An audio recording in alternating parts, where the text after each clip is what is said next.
A Bíblia diz algo a respeito da vida de Jesus. A Bíblia diz que no capítulo 10 de João, ele disse: eu vim para que tenham vida e a tenham com abundância. Diga para a pessoa que está do seu lado: Deus não tem planos de derrota para a tua vida.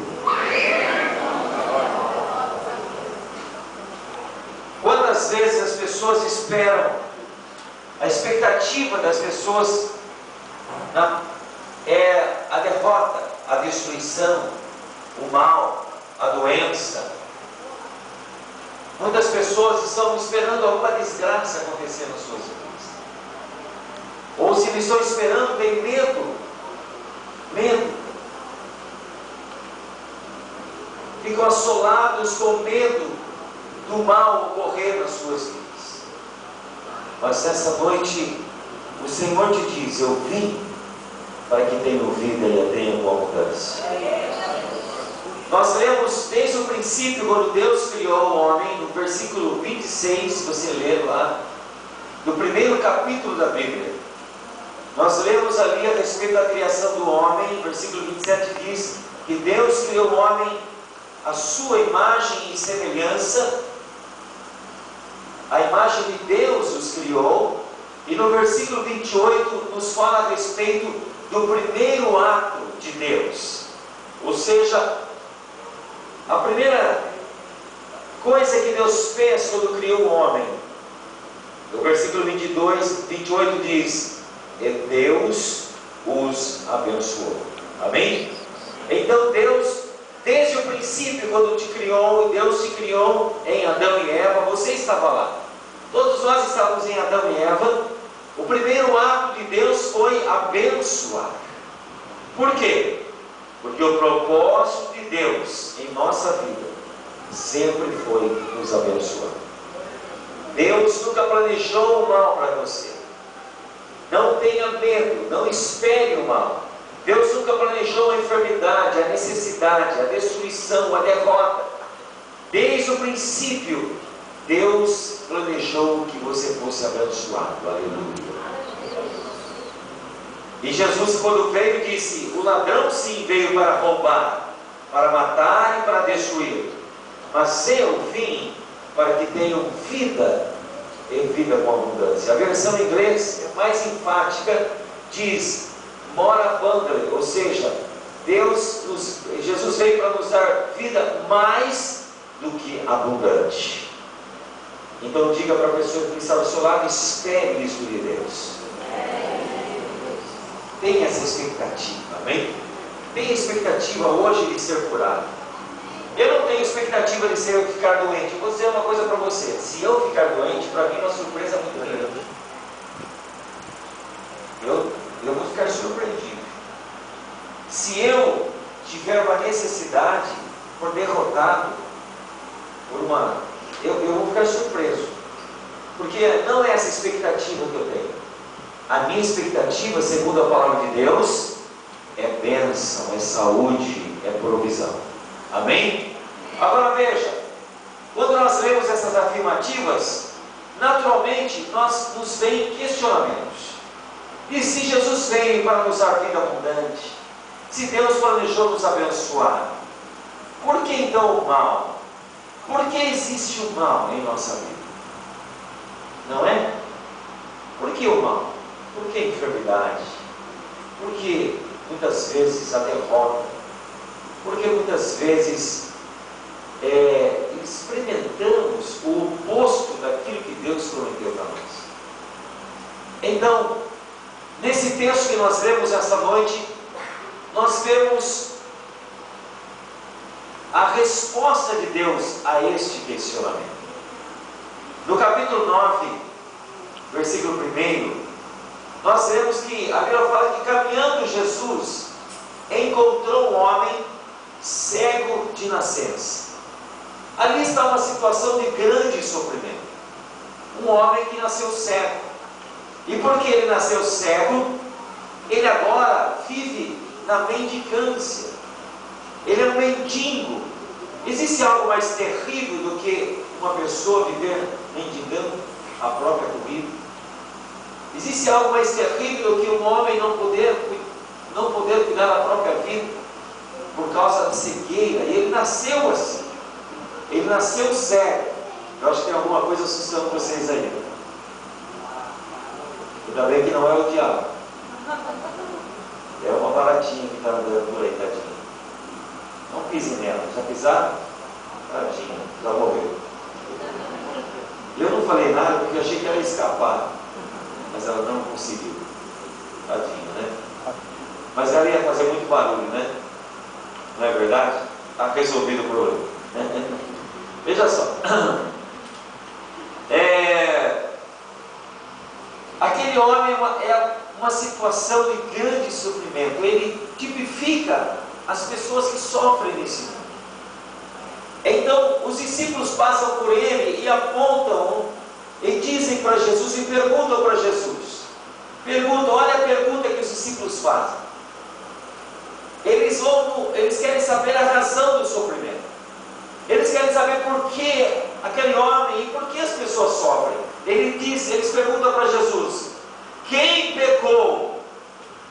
Ele ou seus pais para que nascesse cego? Ao que respondeu Jesus dizendo: nem ele pecou e nem seus pais, mas foi para que se manifeste nele as obras de Deus.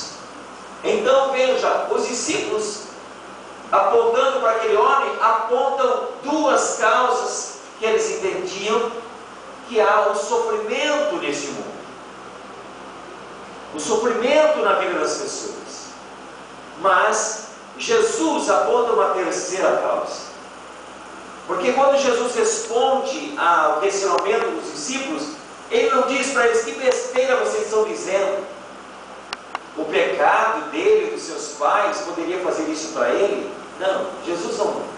Em nenhum momento Jesus contrariou-os. Muito pelo contrário, Jesus, de certa forma, confirma o questionamento deles. Se nós aplicarmos princípios hermenêuticos de interpretação desse texto, veremos que Jesus está confirmando, sim, aquelas duas afirmativas que eles fizeram. As duas premissas do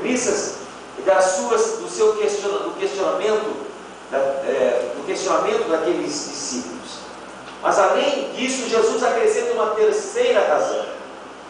Ele diz então que há três razões pela qual há sofrimento: o pecado do próprio homem, o pecado dos seus pais, das pessoas que vieram antes dele, e também a glória de Deus, a manifestação da obra de Deus. Então, a primeira razão que Jesus declara nesse texto do sofrimento das pessoas é por causa do próprio pecado. E nós entendemos que a razão de todo o sofrimento do homem é por causa do pecado. Porque a Bíblia nos ensina que antes do pecado não havia essas coisas. Todo o sofrimento veio com o pecado, e nós vamos ver isso logo no segundo capítulo do Gênesis. Nós vamos ver a respeito do pecado ali, capítulo 2 do Gênesis. Nós lemos no versículo 15, presta atenção nisso,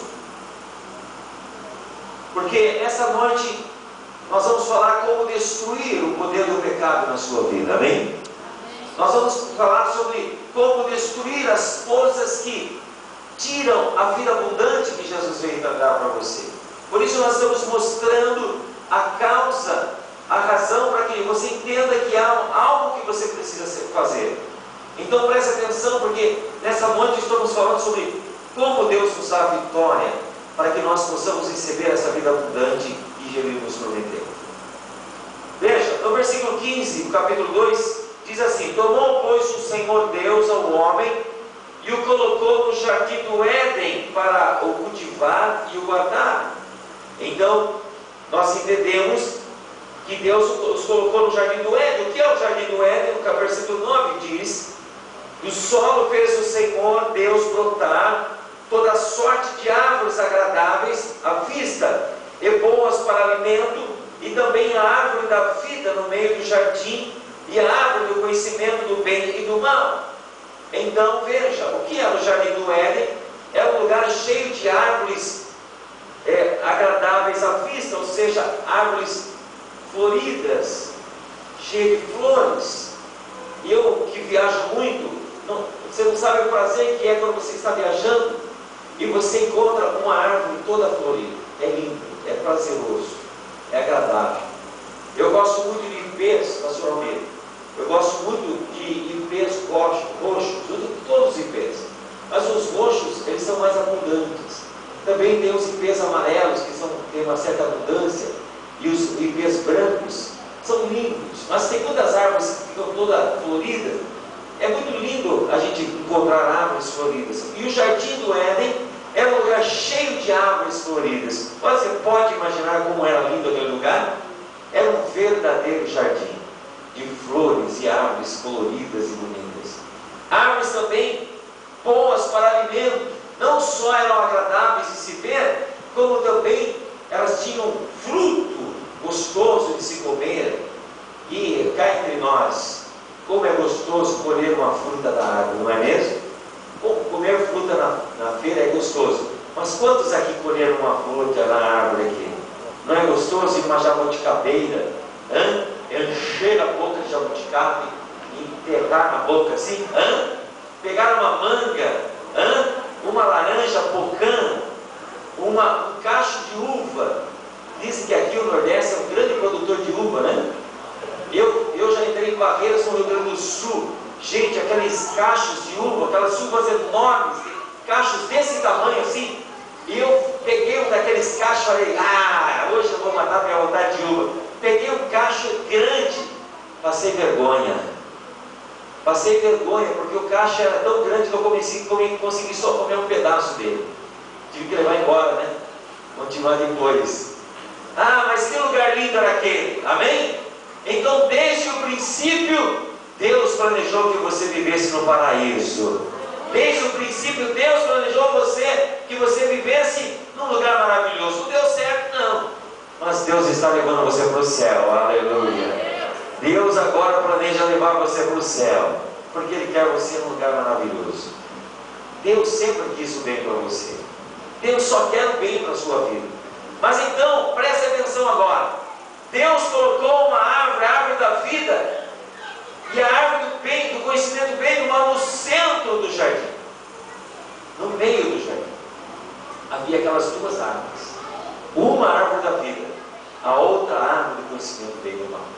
Deus então levou o homem para aquele jardim e disse: você pode comer de todas as árvores que aqui estão. Quantos sabem que Deus nos deu todas as coisas? Digam amém. Amém. E nos proibiu de algumas poucas coisas. Não é mesmo? Ele nos deu tudo e nos proibiu de algumas coisas. Então Deus disse: toda árvore comereis. Agora Deus então deu uma ordem, disse: tomou, pois, o Senhor lhes deu uma ordem. Na ordem, de toda a árvore do jardim comereis livremente. Ou seja, eles eram ordenados a comer de todas as árvores do jardim, livremente. Mas o versículo 17 diz: mas da árvore do conhecimento do bem e do mal não comerás. Ora, gente, eles poderiam comer de todas as árvores, menos aquela. Amém? Jesus amado.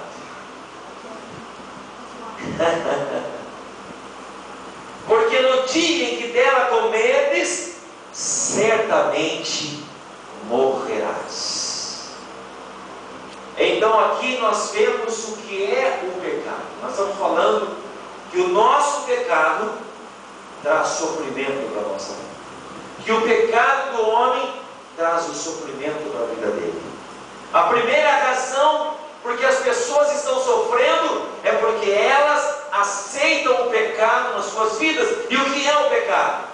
O pecado é deixar de comer de todas as árvores permitidas para comer da árvore que é proibida.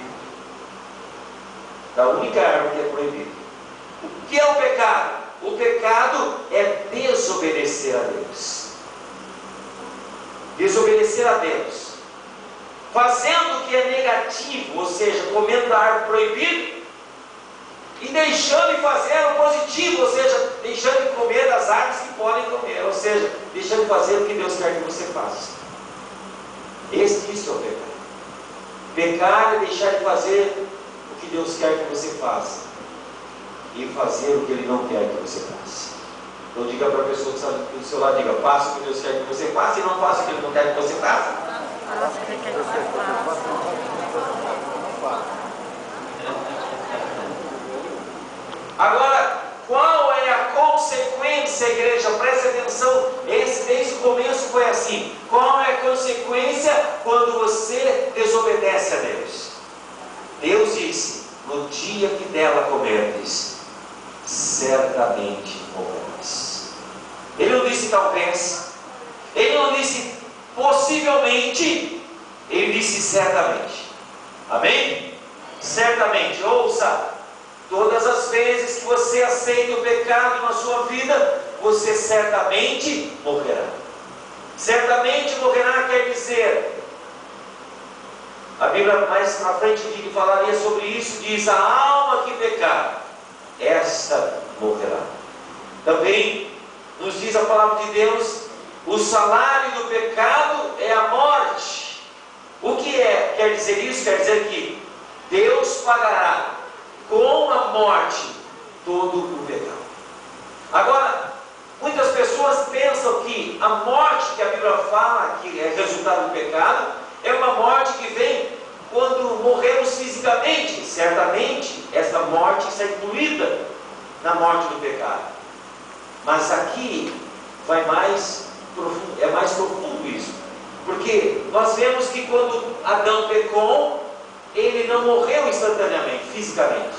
Ele continuou vivo fisicamente, mas houve uma morte instantânea naquele dia. Deus falou, o dia que dela comerdes. Ou seja, na hora, no momento em que você peca, algo acontece na sua vida. Gera morte. É aquele espírito que Jesus disse, o ladrão veio para roubar, matar e destruir. Ou seja, todas as vezes que você permite o pecado na sua vida, você permite que a morte seja gerada, a destruição seja gerada, o roubo seja gerado. Sim, é isso que acontece. A morte e a destruição começam a acontecer na tua vida. Eu tenho um amigo chamado D.L. Osborne. D.L. Osborne, um dos grandes evangelistas do século passado, ele é vivo ainda, está já com quase 90 anos agora. D.L. Osborne costumava dizer, ele dizia, todas as vezes que você pecar, você perde um pouco daquilo que Deus tinha para você. Por quê? Porque o pecado gera morte na sua vida. Quando você peca, você vai perceber que as coisas vão começar a dar errado. Não é coincidência não, é a ação do pecado na tua vida.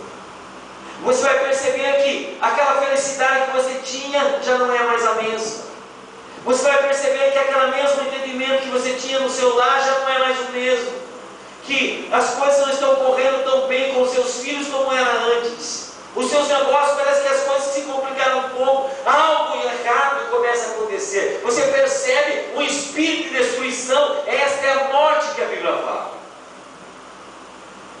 Você percebe isso. Há pecados que trazem grande destruição para as pessoas. Alguns pecados são pecados abomináveis.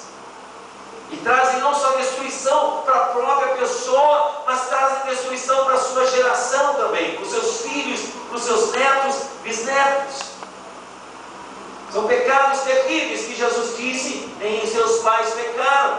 A Bíblia acusa claramente no capítulo 20 de Êxodo a respeito desses pecados abomináveis, que são pecados que trazem também, eu vou falar disso daqui a pouco, mas todo pecado traz destruição para todos. Quem sabe você não está experimentando a vida abundante que Jesus prometeu para você, porque você tem permitido o pecado na sua vida. Você tem comido da fruta, o fruto proibido, e deixado de comer dos frutos que Deus você poderia comer. Ao invés de você alegrar a sua alma nas coisas que Deus permite, você está alegrando a sua alma nas coisas que Deus não permite. E você tem desobedecido a Deus, e quem sabe por isso você não tem experimentado a vida abundante que Deus tem para você. Mas veja, alguns pecados, eles são muito evidentes.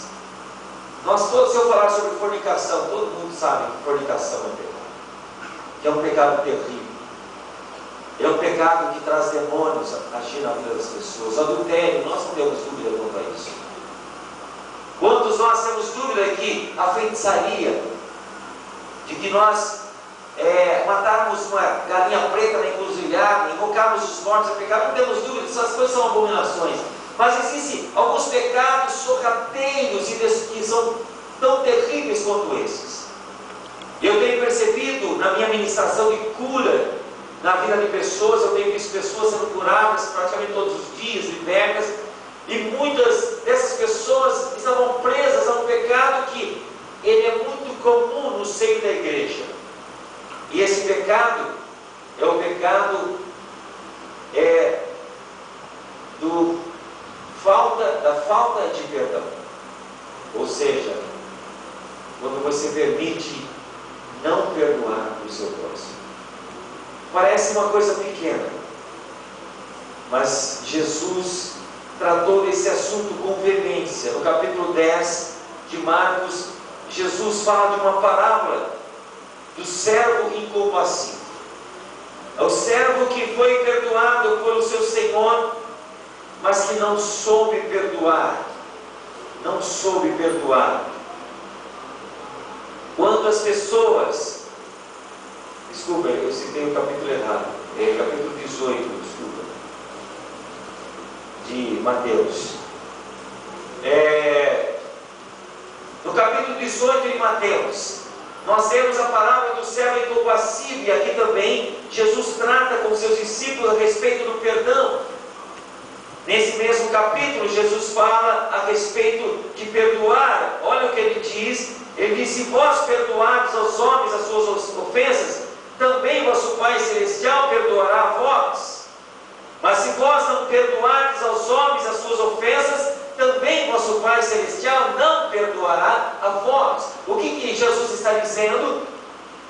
Parece forte as suas palavras, mas é exatamente isso que ele está dizendo. Ele está dizendo que nós somos perdoados se nós perdoamos. Ou seja, que o perdão de Deus, ele não é automático. O perdão de Deus é dado àquelas pessoas que perdoam.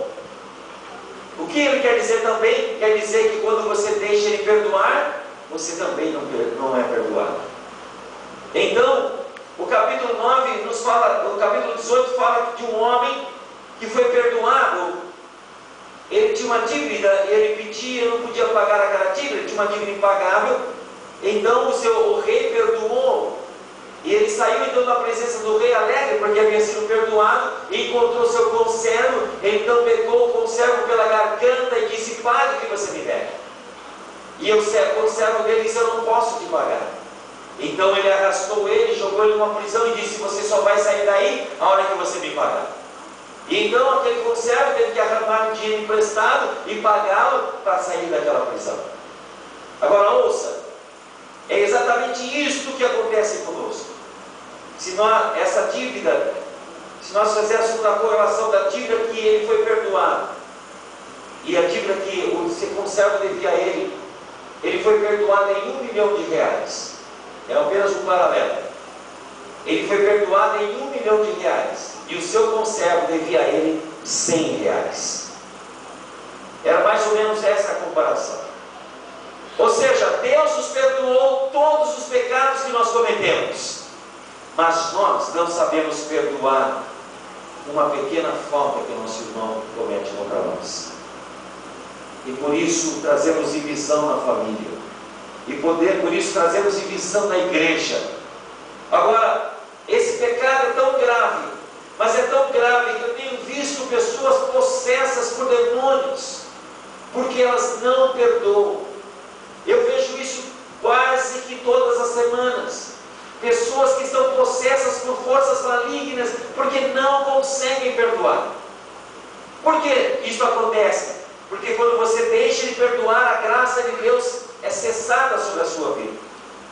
Se Deus não perdoa quem não perdoa, será que Deus pode fazer alguma coisa a mais? Claro que não.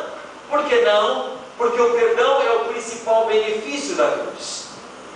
Quando aquele paralítico foi trazido à presença de Jesus, Jesus olhou para ele e disse: perdoados se são os teus pecados. E depois ele disse: levanta-te, toma o teu leito e vai para a tua casa. Ou seja, primeiro ele foi perdoado. Por que primeiro ele foi perdoado? Porque com o perdão é o principal benefício da cruz. Se Deus nega perdoar, será que Deus vai curar? Por isso o Salmo 103 diz: bendiga minha alma ao Senhor, e tudo que há em mim, bendiga o teu santo nome. É Ele quem perdoa todas as tuas iniquidades e quem sara todas as tuas enfermidades, quem redime a tua vida da morte e te coroa de graça e misericórdia. Veja, qual foi o primeiro benefício? O perdão, depois a cura, depois a bênção. Mas primeiro o perdão. Agora eu lhes pergunto: se Deus não perdoa quem não perdoa, será que Deus vai curar? Não, por isso muitas pessoas estão enfermas. Eu tenho visto pessoas enfermas porque elas têm mágoa de alguém, elas não conseguem perdoar alguém. Esses dias eu estava lá no Rio Grande do Sul. Sabe que o gaúcho é um povo muito bravo. E eu orei por um casal de gaúchos e eles caíram demoniados, possessos mesmo. Expulsei os demônios e fiquei conduído e perguntei para o Espírito Santo por que aquele homem estava sofrendo daquele jeito. E o Espírito Santo falou para mim, quando ele se levantou, eu olhei para ele e disse: moço, você precisa perdoar, você precisa tirar esse ódio do seu coração. Quando eu falei isso, ele disse: é verdade, eu odeio mesmo, eu odeio o meu cunhado. Ele falou: eu sei que não é fácil gostar de cunhado, mas odiar é outra história. Gostar de cunhado e cunhada, eu sei que é uma tarefa difícil, mas odiar é outra história. Amém? Olha, se alguém fosse casar com quem a família aprovava, estava todo mundo solteiro, não é mesmo? É ou não é? Porque a família está toda unida. Aí chega a cunhada, chega o cunhado, logo separa todo mundo. Não é assim? Quase sempre é assim, não é? Ele odiava o cunhado e disse: você precisa perdoar. E então ele perdoou, e aquele demônio deixou a vida dele para a glória de Deus. Por quê? Porque nós atraímos o que nós sentimos. Se você sente ódio, você atrai ódio. Quem odeia? O diabo, os demônios. Se você sente amor, você atrai amor. Se você tem amizade, você atrai amizade. Nós atraímos o que sentimos. Por isso Jesus disse que nós devemos perdoar. A Bíblia diz: como Ele nos perdoou, perdoai também. Agora, por que Jesus disse: amai o vosso próximo como a si mesmo? Por que ele disse: amai quem está longe? Ele mandou amar quem está próximo. Diga para a pessoa que está falando, porque é muito fácil amar quem está longe. Quero ver você amar a sua mulher. Quero ver você perdoar a sua mulher. Quero ver você perdoar o seu marido. Quero ver você perdoar os seus filhos. É isso que é difícil, porque é o tempo todo convivendo, né? Tem gente que gosta, fala tão bem dos pastores da televisão. Ah, mas aquele pastor da televisão é uma bênção, aleluia, glória a Deus. Vai viver com ele, vai, você vai ver. A hora que ele passar a te olhar na cara, você vai saber como ele é legal. Quero ver você perdoar. É o seu pastor que tem que puxar a orelha sua todo dia. É ele que você tem que amar. Que tem que repreender você, falar palavras que você às vezes não quer ouvir, que você precisa. É esse que você tem que amar. Amém? Amém. E você convive. Ah, eu amo tantos irmãos daquela igreja. Aqueles irmãos lá assim são espirituais. Eu quero ver você amar o irmão aqui, que quando levanta, vai no banheiro, pisa no seu calo. Esse que está perto de você, que pisa no seu pé, eu quero ver você gostar dele. Esse que às vezes come aquele monte de cebola, né? E vem falar com você, você fica... não é? É esse que você tem amar. É fácil amar quem está longe, quero ver você amar quem está perto. Aí vem o pastor me traz os pregadores aí para pregar, fala, aquele pregador é uma bênção, né? É uma bênção porque você não conviveu com ele, né? Não é? É fácil amar quem está longe. Quero ver você amar quem está perto. Jesus disse, perdoai. Nós temos que perdoar aquele que tem um cotovelo perto da gente. De repente vira rápido aquela cotovelada. Dói, você olha torto. Não é isso? Você dá aquela olhada assim. Será que eu não me... Irmãos, a Bíblia é tão forte nesse sentido. Fala sobre a comunhão, no capítulo 9, olha só o capítulo 1 de João que fala. Eu acho tão forte essa passagem que eu vou ler para vocês. 1 de João, olha assim, diz assim, ó.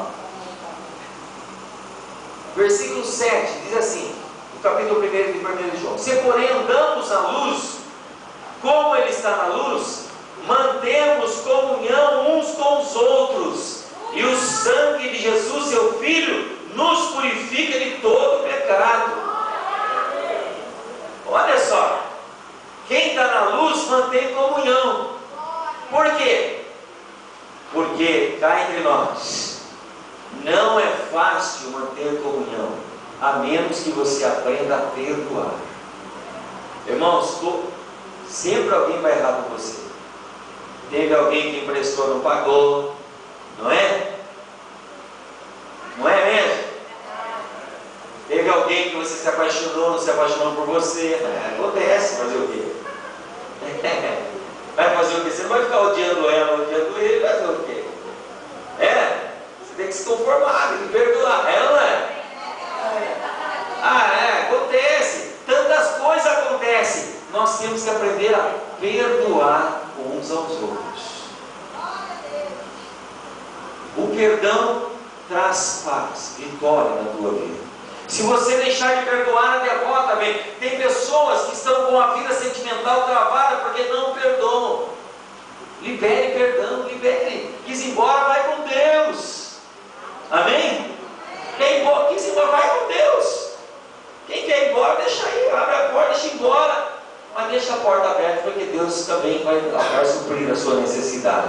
Amém? Deus vai abençoar você. Perdoe.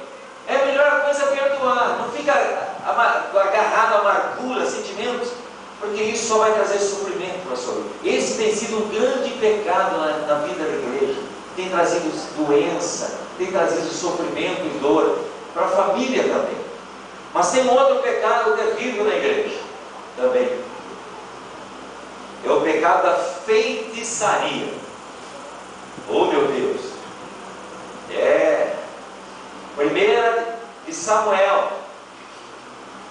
Feitiçaria na igreja? Sim, feitiçaria na igreja. 1 de Samuel, olha o que está escrito aqui. Na 1 de Samuel, capítulo 15. Meu Jesus! Quanta gente sofrendo porque praticam feitiçaria na igreja. Olha aqui, versículo 23. Porque a rebelião é como o pecado de feitiçaria, e a obstinação é como a idolatria e o culto a ídolos no lar. O que é essa feitiçaria que eu estou falando? É a rebelião. Quantas pessoas na igreja não aceitam se submeter às autoridades espirituais que Deus colocou sobre a sua vida? Como Samuel era uma autoridade espiritual sobre ele. Samuel disse, espere. Mas ele não esperou. Ele pôs os pés pelas mãos. Ele não esperou. Foi desobediente. E Deus disse que ele cometeu um pecado terrível chamado rebelião, que é pior que a feitiçaria. É como matar uma galinha preta na encruzilhada. Você sabia disso? Quando? Quando você não aceita se submeter aos líderes. Quando o pastor te repreende, em vez de você aceitar a correção, você muda de igreja. É mais fácil. Mas quando você tem a certeza que você vai enfrentar a mesma situação lá, porque Deus vai continuar tratando com você. Tem muita gente que fica pulando igreja em igreja. Olha mesmo, macaco gordo pula, o galo quebra. Cuidado. É melhor você aceitar ser corrigido. Quando você põe o pé no lugar, você não tem que perguntar em quem que eu vou mandar aqui. Você tem que perguntar quem eu vou me submeter aqui. Aleluia. Esposas que não aceitam a liderança espiritual dos seus maridos. Maridos que não aceitam se submeter às suas esposas. Opa, errei. Abre o quadro. Abre o quadro. Estou brincando. As mulheres gostaram da meu ato falho aqui. Algumas gostaram, hein? Mas foi ato falho, hein? Amém? Olha, pessoas já perderam a vida por causa disso. Pessoas já trouxeram grande sofrimento porque não aceitaram se submeter. Sim, pecados que trazem dor para a vida das pessoas. Mas esta noite, entenda que o Senhor, Ele foi bondoso quando Ele colocou pessoas em autoridade sobre a tua vida. Aleluia. As pessoas certas, que te amam e realmente cuidam de você. Aceite, se submeta, deixe. Se os seus líderes errarem, os líderes podem errar, mas quem julga é Deus. Amém? Não abra a tua boca para ficar falando mal. Não abra a tua boca para falar de líder de célula, líder disso, daquilo, ou dos pastores. Não abra a tua boca. Não faça isso. Não traga condenação sobre a tua vida. E essa tem sido a razão de muito sofrimento na vida de muitas pessoas. Por isso que eu estou trazendo essa palavra nessa noite. O próprio pecado. Mas veja, há muitas pessoas que estão sofrendo não porque elas pecaram, mas porque seus pais pecaram. A Bíblia ensina isso. Jesus disse: nem ele pecou e nem seus pais. Ou seja, o pecado dos pais também pode trazer sofrimento para a vida dos filhos. Quantas pessoas estão sofrendo hoje porque os pais cometeram pecados abomináveis diante de Deus? E a Bíblia diz no capítulo 20, conforme eu já citei hoje, versículo 5 diz: porque eu sou o Senhor teu Deus, Deus zeloso, que visita a iniquidade dos pais nos filhos até a terceira e quarta geração daqueles que me aborrecem. Ah, quantas pessoas eu tenho encontrado que estão sofrendo, não porque pecaram, mas porque seus pais foram grandes pecadores, porque adulteraram, fornicaram, porque foram no terreiro, adoraram imagens de escultura, se prostraram diante de ídolos, carregaram essas imagens, ofereceram sacrifícios, cometeram abortos e tantos pecados terríveis.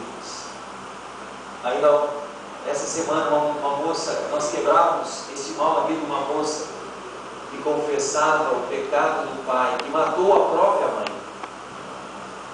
Imagine a dor daquela filha tendo que perdoar o pai que matou a própria mãe. E ela estava sofrendo tanto, sofria tanto por isso. Sim, quantas pessoas estão sofrendo por isso? Agora talvez você me diga: Dara, é verdade, meus pais pecaram, eu também pequei. Existe uma resposta de Deus para cancelar o poder do pecado, para destruir o poder dessas maldições que estão sobre vidas, ou talvez sobre a minha vida, esse mal que age contra mim. Será que existe uma resposta de Deus? Sim, existe uma resposta, e esta resposta se chama Jesus Cristo. Aleluia. A Bíblia diz que Deus amou o mundo de tal maneira que deu seu único Filho, para que todo aquele que nele crer não pereça, mas tenha vida eterna. Porque Deus enviou seu Filho ao mundo, não para que condenasse o mundo, mas para que o mundo fosse salvo por ele. Aleluia. Quando João Batista viu Jesus pela primeira vez, ele disse: eis o Cordeiro de Deus, que tira o pecado do mundo. Sim, o pecado é terrível. Todo o pecado cometido no mundo é terrível, mas nós temos Jesus Cristo que se manifestou para destruir o poder do pecado sobre a nossa vida, para destruir o poder das trevas sobre a nossa vida. A resposta de Deus é Jesus Cristo. Por isso Ele derramou seu sangue naquela cruz. Ele derramou seu sangue, e a Bíblia diz: o derramamento de sangue trouxe a remissão do pecado, ou seja, o cancelamento da dívida do pecado. E Jesus então na cruz, a sua última palavra foi teleu, que quer dizer está pago, e que quer dizer também está consumado. Consumado quer dizer terminado. Então naquela cruz Ele terminou tudo aquilo que Ele veio fazer por você. Aleluia. Igreja, nós seríamos destruídos pelos nossos próprios pecados, nós seríamos destruídos pelo pecado dos nossos pais, aqueles que vieram antes de nós. Mas nós temos Jesus Cristo, e nesta noite Ele quer perdoar os seus pecados, Ele quer destruir o poder do mal na tua vida. Sim, esse Jesus que é o Senhor dos senhores, o Rei dos reis, a rosa de Saron, a estrela resplandecente da manhã, o alfa, ômega, o princípio, o fim, o verbo que se fez carne para estar entre nós. Jesus, aleluia, louvado seja Deus. Oh, grande Deus de poder. Agora ouça o que a Bíblia diz. Na cruz, Jesus bradou: está terminado. O que Ele terminou? Tudo que Ele veio fazer por você. O que isso quer dizer? Quer dizer que você não vai ser curado. Você já foi curado. Quer dizer que você não vai ser perdoado. Você já foi perdoado. Quer dizer que você não vai ser vitorioso. Você já é vitorioso. Sim, na cruz Ele fez tudo por você. Mas há algo em Deus que nós devemos saber. É um princípio em Deus. Deus, a graça de Deus sobre nós, ela é incondicional. A graça de Deus é incondicional. Ou seja, Deus oferece a sua graça a todos nós. Deus oferece perdão a todos nós. Deus, Ele incondicionalmente, Ele te oferece o perdão, a cura, a vitória, a bênção sobre a tua vida, a derrota do mal na tua vida. Mas para você receber, há uma condição. Ou seja, a bênção de Deus é condicional. Há uma condição. Qual é a condição de Deus? Preste atenção nessa condição, porque se você não atender essa condição, você nunca vai experimentar o que Deus tem para a sua vida. Quando Jesus começou a pregar o reino de Deus, Ele disse: arrependei-vos, que vos é chegado o reino de Deus. A última palavra de Jesus, entre as suas últimas palavras para os seus discípulos, Ele disse: convinha que o Cristo padecesse e que ao terceiro dia ressuscitasse, e que em seu nome fosse pregado arrependimento para a remissão dos pecados. Entenda, a remissão do pecado, ou seja, o cancelamento do poder da dívida do pecado sobre a nossa vida, tem uma condição. E qual é essa condição? O arrependimento. Diga para a pessoa que está nos falando: se você não se arrepender, você jamais verá a luz. Hoje, a grande maioria das igrejas na mídia estão pregando um evangelho sem compromisso. Estão pregando uma mensagem que diz que tudo que as pessoas têm que fazer é dar uma oferta para eles e eles vão ser abençoados. Eu sei que a oferta abençoa, eu também oferto, porque eu sei que Deus abençoa, a Bíblia diz isso. Mas isso é minimizar a palavra de Deus. É preciso muito mais. Não é apenas uma oferta que vai mover Deus em seu favor. É quando você se render inteiramente a Deus. se arrependendo dos seus pecados. Você pode dar a oferta que você quiser, mas se você não se arrepender do teu pecado, você vai ser derrotado. O inimigo vai vencer você. Você precisa abandonar o pecado. O que é o arrependimento? O arrependimento tem 3 passos. O primeiro deles, reconhecer o pecado. Reconhecer o pecado. O Espírito Santo mostra para você o pecado. Sim, o pecado. Alguns pecados são fáceis de serem entendidos, mas outros não são tão fáceis assim. Eu aconselhava uma mulher que mantinha relação sexual com 2 homens fora do casamento e ela achava normal isso. Ela conseguia justificar aquela fornicação e disse: minha irmã, não é assim. Isso é fornicação, isso é pecado, você precisa se arrepender. Muitos namorados começam a viver de fornicação e começam a se dar desculpa, sim, um dia a gente vai se casar, a gente pode continuar assim, mas veja, a relação sexual é para depois do casamento. Por isso eu tenho aconselhado os namorados, você, os homens namorados, levanta a sua mão, quem está namorando aqui. Moço, quando você for namorar aquela moça, leve a sua Bíblia com você. Leve a sua Bíblia com você, moço. Não deixe a sua Bíblia em casa. Coloque a sua Bíblia entre você e ela. Isso, coloque entre você e aquela moça.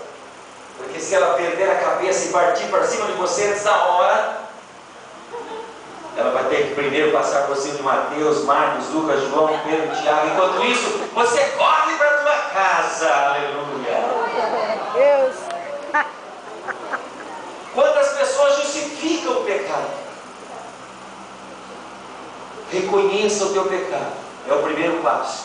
O segundo, depois de reconhecer o pecado, é preciso abandonar o pecado. Tem muita gente que vive chorando pelo pecado, reconhecendo o pecado, diz: eu sou um pecador, mas de novo. E vive, reconhece o pecado, mas nunca abandona o pecado. Nunca abandona o pecado. O primeiro passo é reconhecer, mas o segundo é abandonar o pecado. E é o terceiro passo do arrependimento, é confessar o pecado. Todo pecado tem que ser confessado, senão não é perdoado.